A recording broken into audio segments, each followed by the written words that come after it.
ole tun tum tu sai wana hi sai phakara ka te ke chon hen sale sai wana hla engle khole ti kan re kang ole sai du lo en potang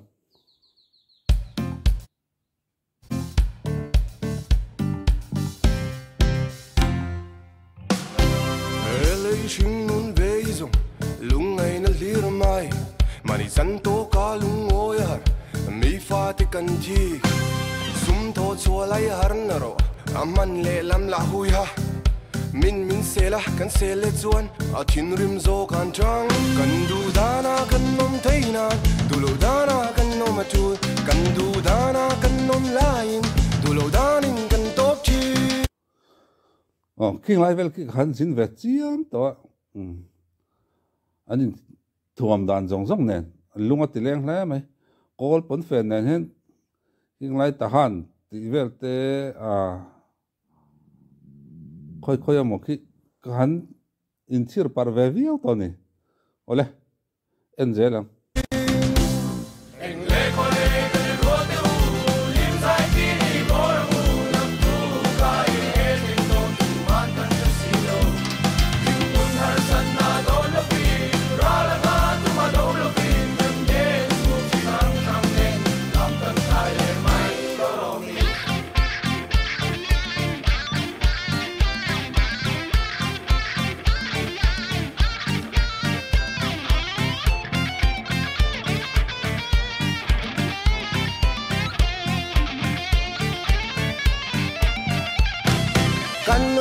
tuy lái rập làm để bom đi lên hết lúc ngày bay đơn nine cái khát mà xe một cái phi tèl tèl cái lắm hai tay cái bèo mình hôm mình phao tu đến cái tim mà xe mình bom phình dấu lim na khát cái nụn in tung đinh sầu cho một thiêm lâu in phù ril rồi kim lâu anh in khong tầm anh xuống cá chia na mặc anh nị na cá khé chiên cái giặc cho ác aro nang hia la lang ole khát lại đặc te khan sai phakaran ina san chu hey sai wana hi la thuwa a hau sa tin la thuka a hau sa tin la a middle dik line rim te ama lai chu anal thei em mai ni onala ni lawa special ni lawa a o hi chu tianga han lar pui tura di don em moni le ti tur hi nia amaru chu repatangin bularon tana ama acha rewa re pa po tha delivery te nei tha atin biren bar aman tha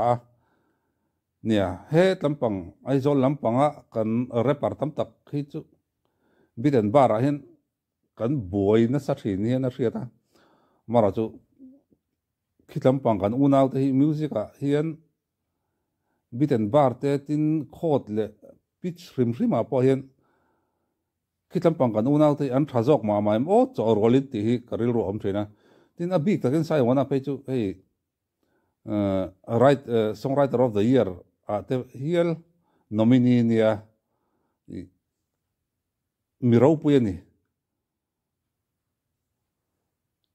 amaro chu ama te a phakar em hen ka ria hey tuna kan englo na chan po chu ama channel mi tur reng chu lyrics a uluk em la thui a uluk em maya han social dona han social han tum viawin han ngai thlawang wang mai na social turi om lo reng mai ni han vom pop da turi anei du lo reng a channel a hian amaro chu le hey hen sanen anon fi ta form project in upload a helai tajan lathuron du tui lo che chawak aron ang mai ron ti hi chawak aron ang mai ti hi mi jok tong a hen kan bangai lo trim ma amara chu tong sap thon thu tang kan la kania chawak aron chang ton ang mai thil mani eng mani si lawa moi tum lu to ka lang soinan kan mang thina chu aron la chuak le chi ani ta hen chu thuwa te chu aron la chuak a amara chu a flow le khatlai beat le engamo khatlai te kha buai do din a ria ama channel ani box si lo chawang do chawak aron ang mai aron ti le tangot maya hei te hi sai phakara ni na chan katia ama channel mi tur tu se tiang hen ati du mi apon karing lo he trong kam te hi voi ni amang to sai wana hian alla pakata amang tel boka chuwang chonin tlemin ain herre mangain ka riani po nia biten bar adik dona la thuwa kan sopringot ang chi a fulawa entinan thir kar vak vai ten longmi an ngai ang hian ti ngot ang chi te kan la thluk adik doda a thu a music flow adik don chuan mi zo tong kha wasop chiat veka kha zenei lo khopa wasop kha poi kan ti lo thin hi a poi ka tia heng hi kan la thu ziak tu te hi an tran le zolangai in ka ria tu na chon musician ten thato em tin zai thiam la kan nga zai thei pe chu anga pin kan nga pani chung kara chonin ni kan la thu ziak tu te songwriter kan tia te an tran vele de chungai ning ka ria chan chu mi zo tong hi tlem hian kan sop du da ma thin ka ria a thenin khuan ar khuang ten ron ti thula khatiang khania tin a thenin thu ro angin van sang a thokin ten han ron ti thula khatiang kha chu ani lo ina amaro chu nia I kan la thu kan la flow adik don chuan tia kan nam liam mai thena hi khatiang te thei chon khatiang te thei chon a trong dik le a om dan dik khan an ti thei don ti riat chena chuwang chon han tang sau te se tin sai po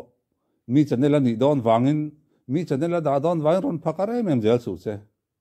Kinan nai pachian an lat mi poi sei du tan du to kang dam lo ni ya dam lam je kan han don so le ro de ne na ni mal la ma fu so kang ran ti chuan nu nam je kan kha don lo kan du dana kan nom theina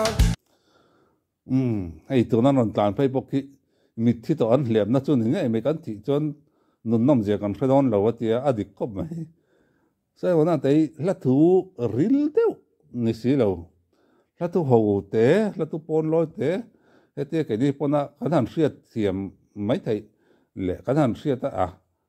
awa ho ang reng la thu chu han ti tur ni si amara chu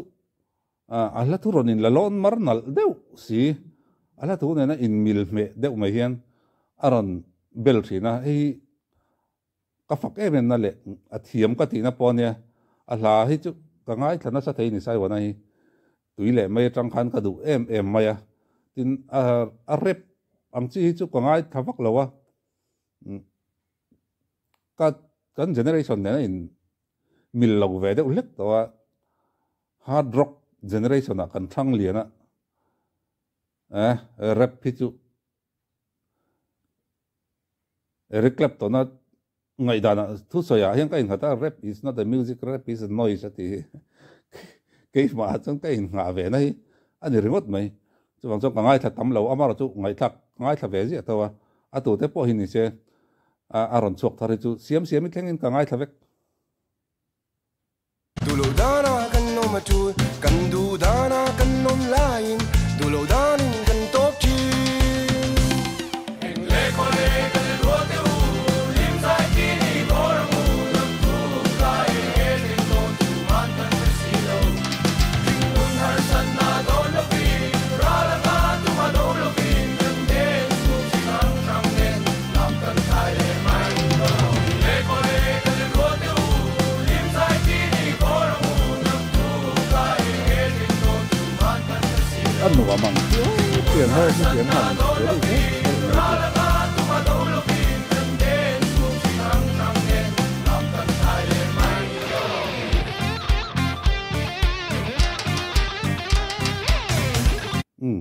anh lùi lên hai tay cần thì tàu lấy lắm sai wana hi aron lara lahit tak aron nei chau tang hen promote bel tori aron zong at mai ni khitlai kan unau dangte midangte aron promote chau mol mai he an manin kalta se zofa te kan riang em zofa mun sang US te tin Australia te India mun sang te tin khovel mun dang Mizoram kanin Mizo te kanin zar pharna sa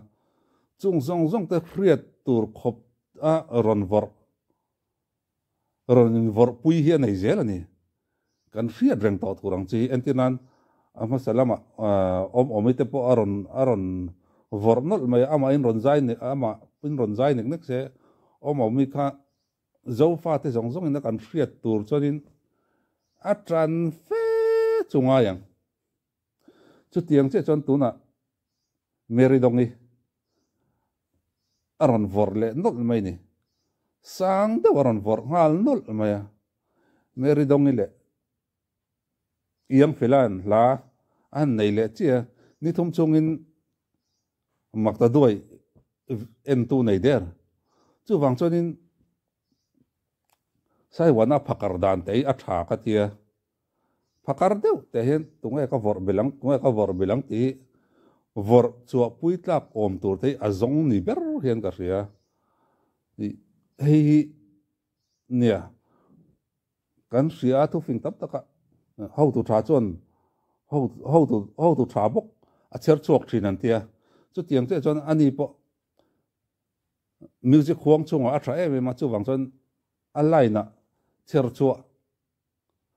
ti chon ama pon ei zon na mang theng ti turang chi aron cher nual to mai ni chu wang chon sai phakara hi a phakar dan ni en ton tlak le in ka ria kan unau te midang Mizoram mi ne mo Myanmar lama mi ne mo Tripura lama mi ne mo Bangladesh lama mi ne mo Manipur lama mi ne mo ato te po hianin nia mithiam vor chuwa tlaki vor chuwa zel hi to mila athain ka ria chan chu tun lai pe chu aman an zaya a pe an zaya LPS le zonet lama hian an video siap na le an da na man an hla da na man po an mu chok do na mun le ti turang chi zai hi kan tam lu tu ka he chu uwe me dei vela zai me se o han ti turang chi te he chu MLA in bileron fan nia an zai me se ti turang chen music video he ron siam loi me lar tumin thai paling koin thian te ne ser lama kan ram tanga nia a thaviawa amara chu ma so dan tum le chuang si lo heng ho hian a boi thak khop mai ole en zom le